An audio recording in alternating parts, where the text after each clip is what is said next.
Okay, now we're winding down. We've gone over some of the major stuff so far and finally have arrived at making, managing, and editing registrations and impacts.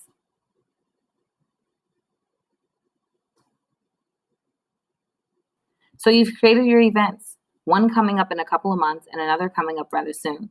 Let's register to the upcoming event.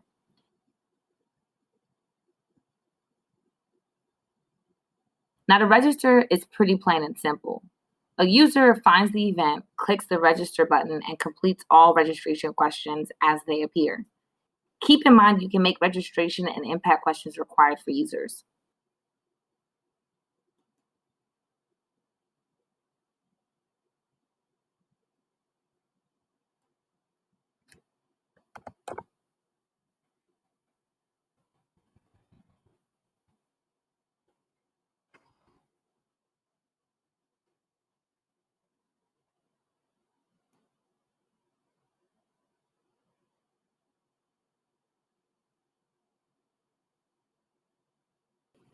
And there you have it. We finally registered for our event.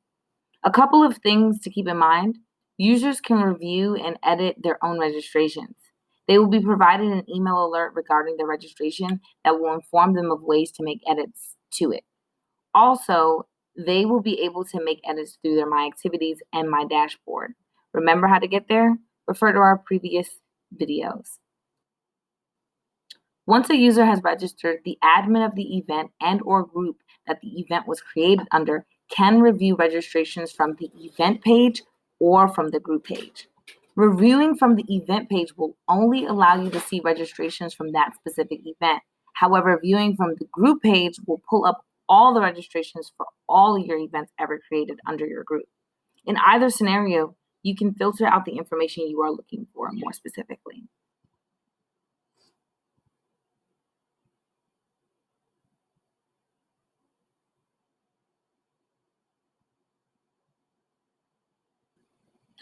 We'll focus on the event for this video. When on the event landing page, scroll down to the right-hand tool panel. Click Dashboard and click on Registrations. Here, you can view all the needed details for who has registered.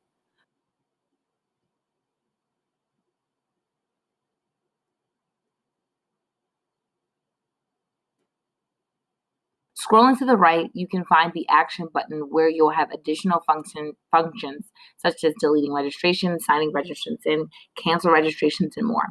If you'd like to create a registration on behalf of a user, you can do so manually. You can click on the Register button on the left-hand tool panel and then manually register users. Or click on the blue button at the top right of the screen and click on Manually Register User. You should only be registering currently registered students or university administrators, faculty, or staff unless otherwise approved. Click the drop-down box by the bold method and click on Select Existing User. Begin typing the user's name. As long as they are a member of the university, their name and their X number will populate. Again, X numbers are personal and confidential information, so please make sure you are using that information responsibly. Once an event has been completed, depending on your settings, users will be alerted via email to submit their impact as far as 3 days after the event has taken place. Again, that email will come to them with your group's name, so there shouldn't be any confusion if you set up your white label correctly as mentioned in our previous videos. To submit an impact, users can either respond to the email follow-up or can go to the registration in My Activities. Click My Activities and then click Registrations. Here, you'll see the registrations upcoming and past.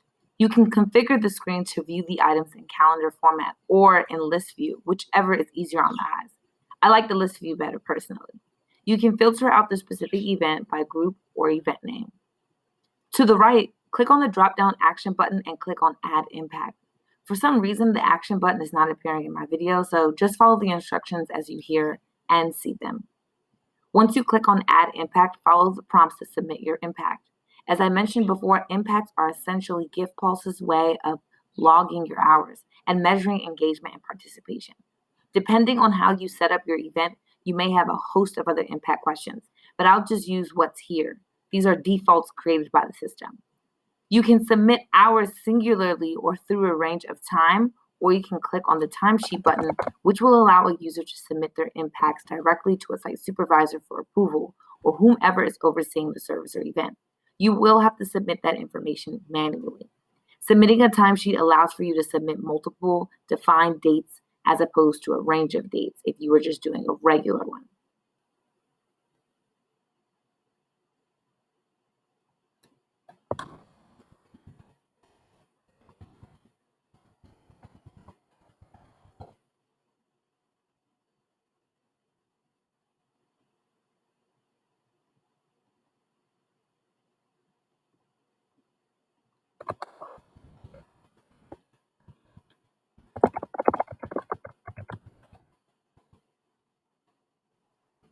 Another feature of the Add Impact screen is that you can share your impact with other groups you are a part of. Also, you can share them with your courses. Some of you may have ASL hours through your DNY course and may want to share that with your group as hours completed. Speak to your advisor to see if that is allowed, but this is a feature of the system.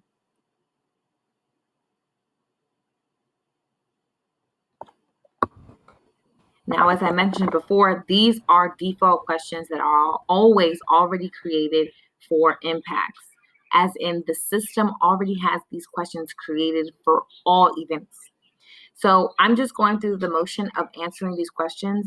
They're not required, but again, you can make impact questions and registration questions alike required for all users to complete. And voila, you have submitted your very first impact. Again, follow the steps if you want to go in and edit it. You can always edit it. It's a self-service system. So the user really has the power in this situation. The admin really do have the power to oversee everything and question if anything doesn't particularly look right or approve anything. So keep that in mind as an administrator and as a user of the system. From the group page, click on Manage, and using the left-hand tool panel, click on Impacts and then Manage Impacts. Here, you'll see all the impacts submitted to your group. Oh, remember that number I talked about earlier? It's appearing to alert you that something needs to be addressed. On the Manage Impact screen, you'll see impacts submitted for events that were created by your group or impacts shared with your group. You can filter the impacts by events, by primary group from which the impact was shared, by username, by whatever you'd like. Use the Configure Layout screen to add, remove, or reorder the screen for information that you need. Here, you'll be able to approve impacts, which essentially is a way of confirming that, yes, this user did, in fact, attend or participate. Click the Action drop-down box in order to view the other functions associated with this impact, such as approval, viewing the impact details, user information, and more. When a user submits an impact to your group, you'll also receive an email to verify it. I'm telling you, this system will email you to death, but it's good because it keeps you up to date. You can turn off email notifications if you'd like. So it's now your turn. Take a moment to go practice how to submit an impact, review it, edit it, and approve it.